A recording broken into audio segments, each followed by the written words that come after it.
नमस्कार, hot topic में आपका स्वागत है। मैं हूं अखिलेश शर्मा। आज से रोजमर्रा खाने पीने के काम में आने वाली कई जरूरी सामान महंगे हो गए हैं। पेट पर पड़ी महंगाई की ये मार इन उत्पादों पर जीएसटी लगाने के कारण हुई है। इसका देश भर में आज तीखा विरोध भी किया गया है। आम लोग शिकायत कर रहे हैं कि वे पहले से ही महंगाई का बोझ उठा रहे हैं और अब उन पर इस बोझ को बढ़ा दिया जा रहा है। इसके विरोध में राजनीतिक सुर भी सुनाई देने लगे हैं। हालांकि ये फैसला जीएसटी परिषद ने ही किया था, जिसमें सभी पार्टियों के नुमाइंदे शामिल होते हैं। परिषद की पिछली जो बैठक हुई थी उसमें डिब्बा या पैकेट बंद और लेबल युक्त फ्रोजन को छोड़कर मछली, दही, पनीर, लस्सी, शहद, सूखा मखाना, सूखा सोयाबीन, मटर इन जैसे उत्पाद तथा गेहूं और अन्य अनाज तथा मुरमुरों पर 5% जीएसटी लगाने का फैसला किया गया था। हालांकि खुले में बिकने वाले बिना ब्रांड वाले उत्पादों पर जीएसटी छूट जारी रहेगी। इसके अलावा हर दिन 1,000 रुपए से अधिक किराए वाले होटल का कमरा और 5,000 रुपए प्रतिदिन से अधिक किराए का अस्पताल रूम भी महंगा हो जाएगा। मंदी से जूझ रहे होटल उद्योग को इससे झटका लगेगा। और रोजमर्रा की जरूरत वाली चीजें किस तरह से महंगी हुई हैं, एक बार नजर डाल लेते हैं। ये बिना ब्रांड की हैं लेकिन पैक्ड सामान है। इसमें जीएसटी रेट अगर आप बात करें तो पहले लस्सी, दही, पनीर पर 0% जीएसटी होता था, यानी कोई जीएसटी नहीं देना पड़ता था। यहां ध्यान रखें कि यह सारा सामान डिब्बा बंद सामान जो है उसके ऊपर जीएसटी लगाया जा रहा है, जिसको कि 5% जीएसटी लगा दिया गया है। चावल, गेहूं, आटा, अन्य अनाज जो है उस पर पहले 0% था, इस पर भी 5% लगा दिया गया है। गुड़, शहद, पापड़ ये सब जो पैक्ड होते हैं उनके ऊपर है, खुले पर नहीं है। 0% पहले था, अब 5% कर दिया गया है। और मीट और मछली जो कि फ्रोजन के अलावा है उन पर भी पहले 0 था, जो अब बढ़ाकर 5% कर दिया गया। तो एक तरह से ये झटका लगा है, क्योंकि जो लोग बड़ी संख्या में अब खरीदने लगे हैं इस तरह का पैक्ड सामान, उनको 5% जीएसटी देना पड़ेगा। हालांकि जीएसटी पर सरकार ने अपनी ओर से स्पष्टीकरण दिया है। उन्होंने कहा है कि पहले ब्रांडेड और पैकेज्ड खाद्य सामग्री पर 5% जीएसटी लगती थी, अब हर पैकेज्ड खाद्य सामग्री पर 5% जीएसटी लगाई जाएगी।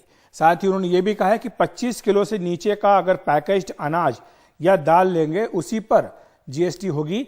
25 किलो के ऊपर अनाज या दाल पर नहीं देनी होगी 5% जीएसटी। लेकिन अगर एक बड़ा पैकेट लिया जाए 25 किलो का और उसके छोटे छोटे पैकेट उसमें हों तब भी जीएसटी लगाई जाएगी। बड़ा समझने में मुश्किल है, लेकिन ये सरकार ने कहा है कि ऐसा ही नियम बनाया गया है। आपूर्ति के हर स्तर पर जीएसटी लगाई जाएगी और अगर खुदरा कारोबारी बड़े पैकेट से निकालकर खुले में बेचता है तो जीएसटी नहीं लगेगी। अगर 30 किलो का पैकेट लाता है और छोटा छोटा करके बेचेगा तो उस पर जीएसटी नहीं लगेगी, लेकिन अगर 25 से नीचे का होगा तो उस पर जीएसटी लगेगी। औद्योगिक ग्राहकों या सांस्थानिक ग्राहकों के लिए प्री पैकेज्ड खाद्य सामग्री पर जीएसटी नहीं लगेगी, यानी अगर आप थोक में खरीदते हैं किसी संस्थान के लिए तो वहां पर जीएसटी आपको नहीं देनी पड़ेगी। लेकिन सरकार ने कहा है कि ऐसा नहीं है कि केवल महंगाई ही बढ़ाई जा रही है, बल्कि कई ऐसे कदम भी उठाए गए हैं जिसके चलते महंगाई पर कंट्रोल किया गया है। सरकार ने एक प्रेस रिलीज जारी की है, बताया है कि पिछले कुछ दिनों में उसके दखल के बाद खाद्य तेल यानी खाने के जो तेल के दाम हैं वो घटे हैं। सरसों, सोया और नारियल तेल के दाम उनके मुताबिक 15 से 25 रुपए लीटर कम हुए हैं। मार्च में पैक्ड सरसों तेल 200 रुपए था, अब ये 184 रुपए लीटर पर घटकर आ गया है। मई में सोया तेल भी 200 रुपए था और यह घटकर अब 166 रुपए हो गया है। मई में नारियल तेल जो था वो 175 में बिकता था, अब वो 150 में आ गया है, क्योंकि सरकार ने अपनी ओर से कई कदम उठाए जिसमें कि जो ड्यूटी थी उसको कम करना भी शामिल है। और ये कहा गया था बुला करके खाद्य तेल बनाने वाले निर्माताओं को कि वो जो बेनिफिट उनको मिला है उसको वो उपभोक्ताओं तक पहुंचाए। विरोध भी शुरू हुआ है।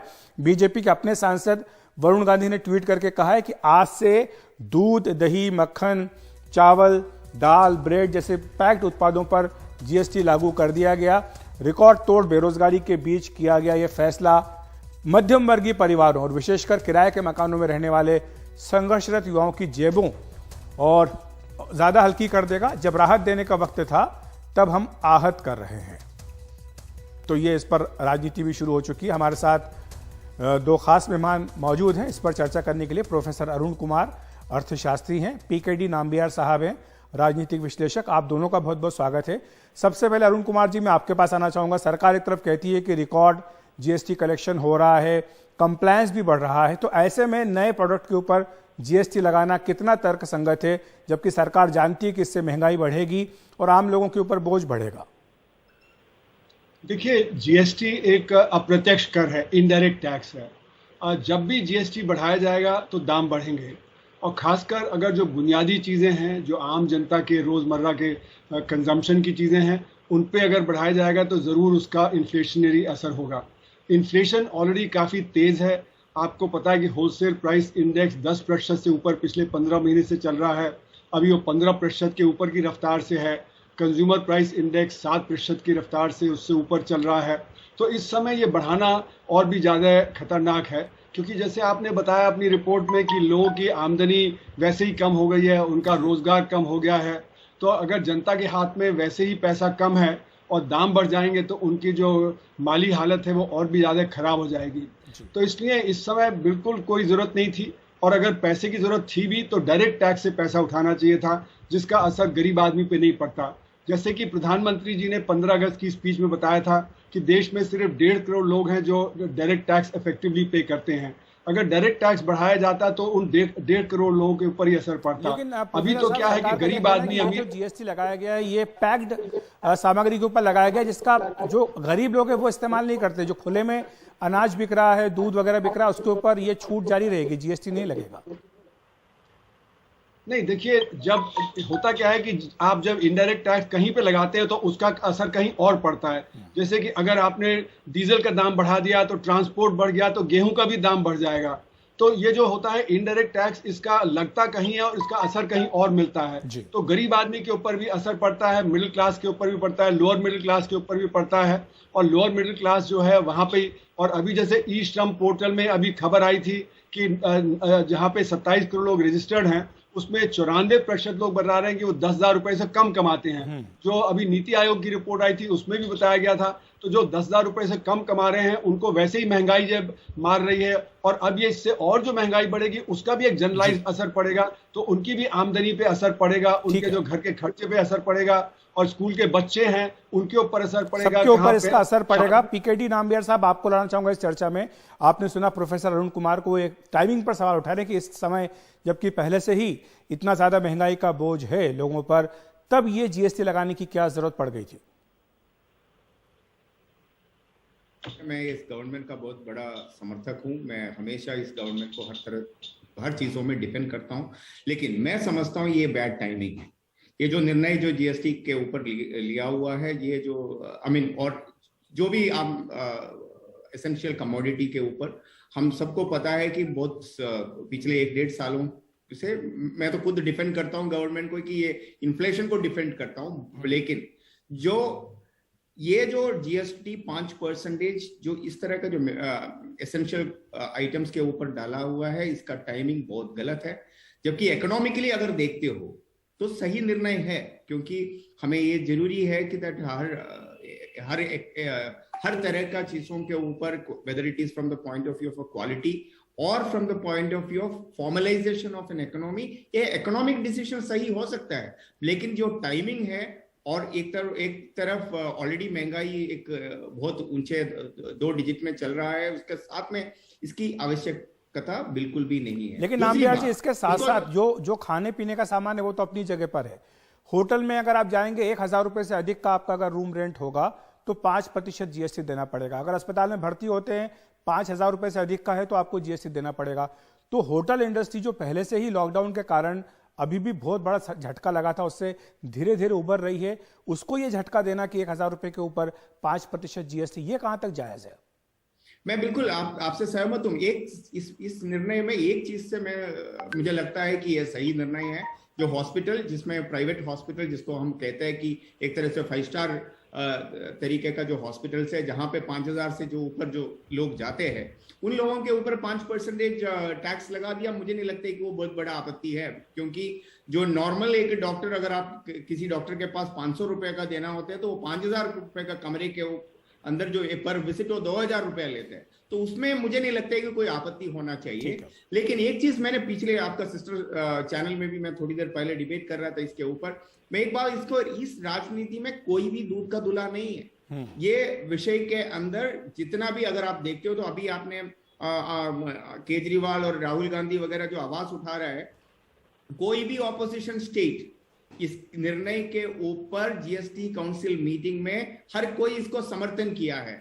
दूसरा, जब भी कोई जीएसटी टैक्स जो बढ़ाते हैं वो सिर्फ सेंट्रल गवर्नमेंट का निर्णय नहीं होता, जीएसटी काउंसिल का होता है। जीएसटी काउंसिल में हर स्टेट, चाहे वो भारतीय जनता पार्टी का हो, जो भी विपक्ष का पार्टी है, ये सब लोग मिलकर है और रेवेन्यू भी बांटा जाता है राज्यों में और केंद्र में है। तो ये हम ये कह सकते हैं कि ये जो निर्णय सही नहीं है, बिल्कुल सही नहीं है। मुझे ऐसा लगता है कि मैं कह रहा हूं कि ये एक अच्छा इकोनॉमिक वातावरण के ऊपर अगर ऐसे एक निर्णय करता है तो मैं समर्थन कर लेता। ठीक है। लेकिन आज की डेट में जो मिडिल मध्यम वर्ग का जो लोग है, जो हमारे साथ जो काम करने वाले जो लोग हैं, उन लोगों का ऑलरेडी इन्फ्लेशन से वो थोड़ा तकलीफ में है। और उसके ऊपर एक तरह से, चाहे वो इम्पैक्ट हो ना हो, एक तरह से उनको एक बार और झटका देने की बात। जी अरुण कुमार जी, आपको लाना चाहूंगा इस चर्चा में। आप इस फैसले को क्या जो मैक्रो इकोनॉमिक्स पैरामीटर से उनसे जोड़ करके देखते हैं, क्या आपको लगता है कि सरकार को यह लग रहा है कि जिस तरह से डॉलर के मुकाबले रुपया गिर रहा है, उसके बाद अर्थव्यवस्था में मजबूती लाने के लिए, टैक्स कलेक्शन का दायरा बढ़ाने के लिए, जो डेफिसिट आ रहा है उसको कम करने के लिए शायद ये सारे कदम उठाने जरूरी है? देखिए, जैसे मैंने कहा कि अगर हमें टैक्स की और जरूरत है तो हमको डायरेक्ट टैक्स से इस समय पैसा उठाना चाहिए, ना कि इनडायरेक्ट टैक्स से। और जहां पे कि अभी हमारा कॉर्पोरेट सेक्टर का प्रॉफिट 20-24% बढ़ रहा है, तो एक विंडफॉल टैक्स लगाने की बात करनी चाहिए, जैसे कि अमेरिका में विंडफॉल टैक्स लगाने की बात की जा रही है। लेकिन अभी जो पेट्रोलियम प्रोडक्ट्स पर लगाया था, आप जानते हैं विंडफॉल टैक्स लगाया है। देखिए, ऐसा है कि पेट्रोलियम प्रोडक्ट्स वगैरह पे तो अभी नहीं लगाना चाहिए टैक्स, क्योंकि उससे और भी इन्फ्लेशन तेज हो जाएगा। तो अभी डायरेक्ट टैक्स से लगाना चाहिए, यानी कॉर्पोरेट टैक्स हुआ, इनकम टैक्स हुआ, वेल्थ टैक्स हुआ, गिफ्ट टैक्स हुआ, वहां से पैसा रेज करना चाहिए। अगर आप इनडायरेक्ट टैक्सेस से रेज करेंगे तो उसका इन्फ्लेशन पे असर पड़ेगा, और उससे क्या होगा कि आपकी रेट ऑफ ग्रोथ कम हो जाएगी, क्योंकि डिमांड और कम हो जाएगी। जैसे जैसे इन्फ्लेशन बढ़ता है, जो हमारे यहाँ असंगठित क्षेत्र है 94%, वो तो अपनी जो डीए मिलता नहीं है, उसको अपनी तनख्वाह बढ़ा नहीं सकता, बल्कि जो हमारा ऑर्गेनाइज सेक्टर है, संगठित क्षेत्र है, वहां पे भी डीए बढ़ते बढ़ते 4-6 महीने लग जाते हैं। तो उतने बीच में ऑर्गेनाइज सेक्टर, अनऑर्गेनाइज सेक्टर दोनों की आमदनी कम होगी, डिमांड कम होगी। जब डिमांड कम होगी तो कैपेसिटी यूटिलाइजेशन कम हो जाएगा, इन्वेस्टमेंट कम हो जाएगा। तो जो रेट ऑफ ग्रोथ बढ़नी चाहिए वो रेट ऑफ ग्रोथ बढ़ने की जगह और घटने लगेगी। तो इसलिए कुल मिला के जो ये macro economic point of view से इनडायरेक्ट टैक्स बढ़ाना सही नहीं है। और 2007-8 में भी आपने देखा कि जब इकोनॉमी डाउन पे थी तो रिवाइव करने के लिए वैट वगैरह को घटाया गया, जिससे कि डिमांड बढ़े।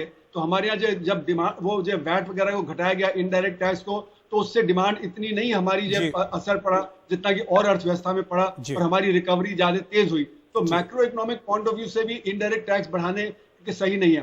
दूसरी बात यह कि हमारे माफी चाहूंगा सर, मेरे पास समय की बहुत कमी है। मुझे कहा जा रहा है कि इस वक्त बिल्कुल समय हमारे पास समाप्त हो चुका है। आपका बहुत बहुत धन्यवाद हमारे साथ जुड़ने के लिए। पीकेडी नाम्बियार साहब, आपका भी शुक्रिया। हॉट टॉपिक में फिलहाल हम एक ब्रेक ले रहे हैं।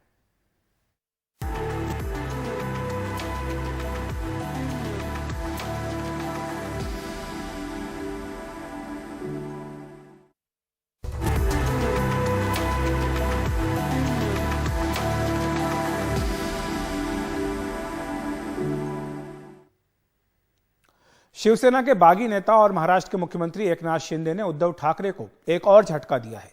एकनाथ शिंदे के नेतृत्व में शिवसेना की नई राष्ट्रीय कार्यकारिणी घोषित की गई है। खास बात यह है कि उद्धव ठाकरे को शिवसेना पक्ष प्रमुख पद बरकरार रखा गया है, लेकिन एकनाथ शिंदे को पार्टी का प्रमुख नियुक्त किया गया है। तो उदय सामंत, गुलाबराव पाटिल, आढ़लराव पाटिल, विजय नहाटा और यशवंत जाधव को उपनेता नियुक्त किया गया। इस कदम को ड्रामा बताते हुए शिवसेना नेता संजय राउत ने आज कहा कि शिंदे शिवसेना से पंगा ना लें।